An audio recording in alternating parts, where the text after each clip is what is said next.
people you can never do business with. It can be a hater. I'll tell you how. This can really go bad. Or it can be someone who is just jealousy. There is a difference between jealousy and hater. There is one that is a little bit temporary, and another one that will never change.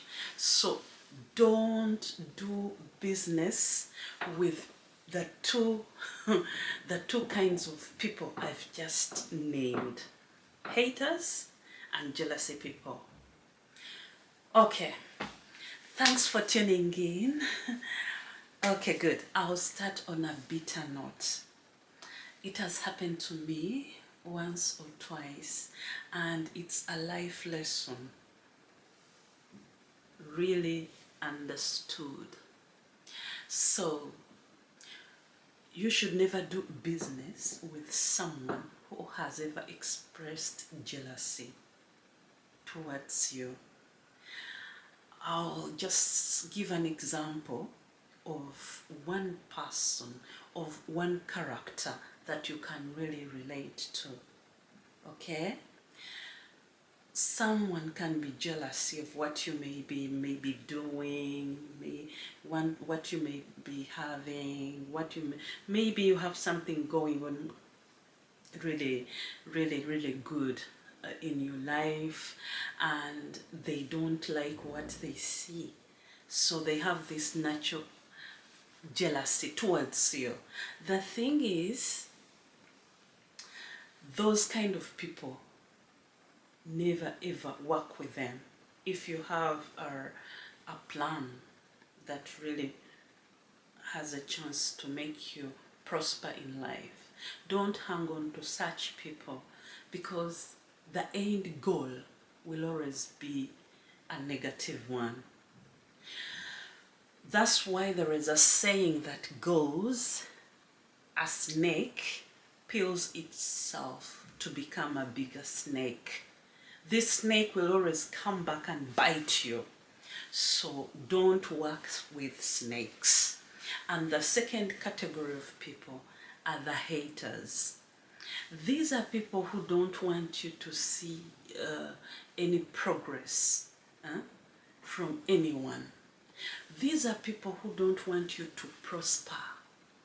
These are people who always want to see you at the deepest, in the deepest moments in life.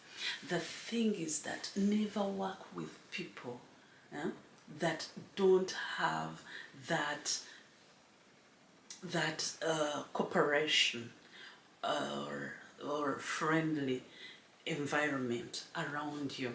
And these are people, haters can be people that can really smile with you. You smile at them, they smile back.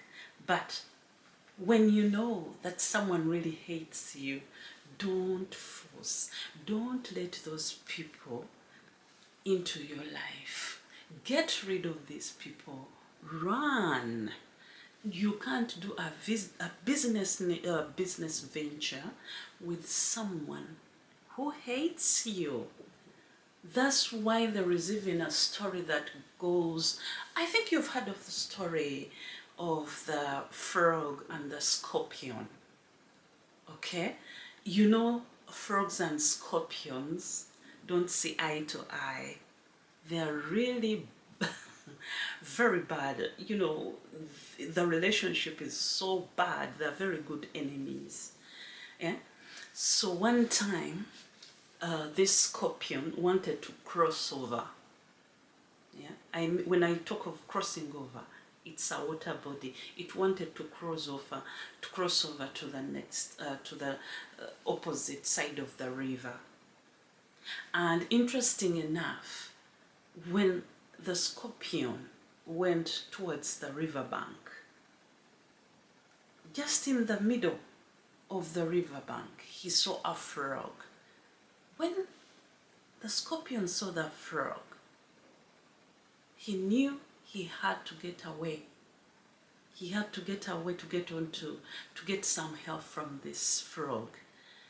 You know, frogs are very good swimmers underwater. Scorpions can also swim underwater, if you didn't know. But this time around, he wanted something to his advantage. And these are the real haters. They want stuff or things done to their advantage. So the scorpion befriended the frog. Oh, with an opening phrase. Oh, Mr. Frog, good morning. How are you doing? It's good. It's a good summery climate over here. And the frog said, yes, yes, that's why I'm enjoying. The waters are cool and I'm enjoying the environment. Little did the frog know that someone is just breaking the ice to get to him. So the scorpion asked for Mr. Frog's help to take him across the river. The frog was wise enough. He said, Mr. Scorpion, how can I believe you that if I help you to cross over the river, you won't sting me, you won't kill me? You're known for killing us.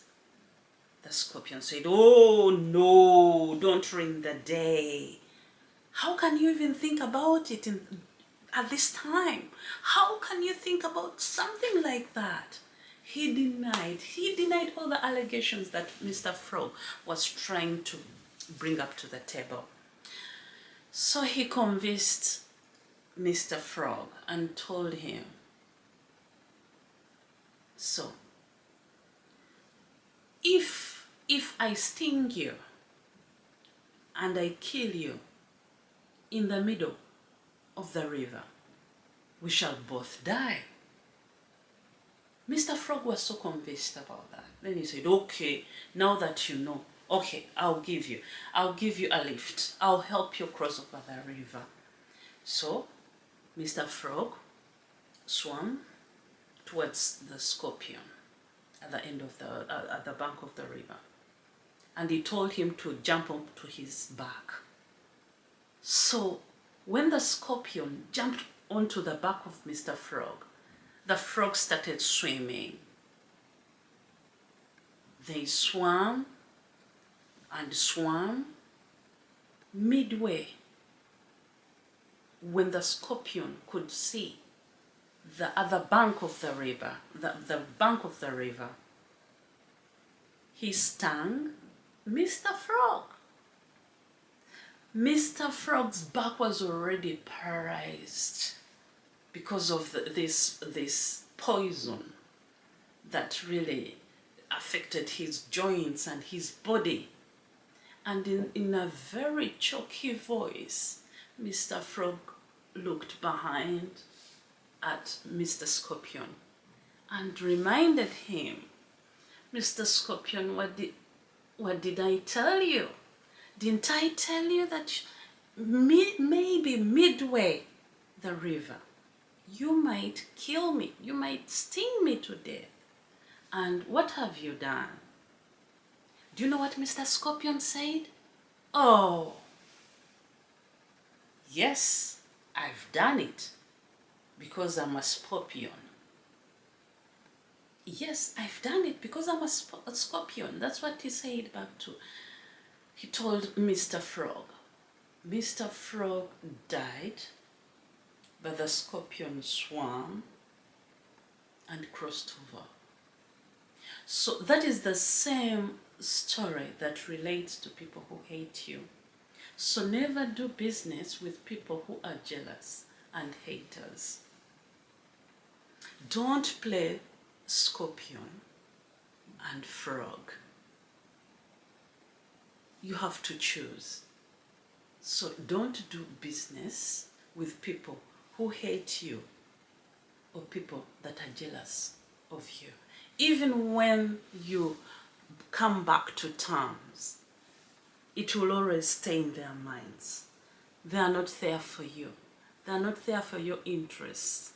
Run, okay? So in today's video, I wanted to share those two examples because I'm a really, really, really careful person when it comes to relationships, and I've applied a few tips in my life that have really helped me, and those are the tips that I usually come over here and share with you. Thanks for watching. Share, comment in the section below, and I love you. Thanks for tuning in, and thanks for being my subscribers. And the new, thanks for watching. Please subscribe. Subscribe.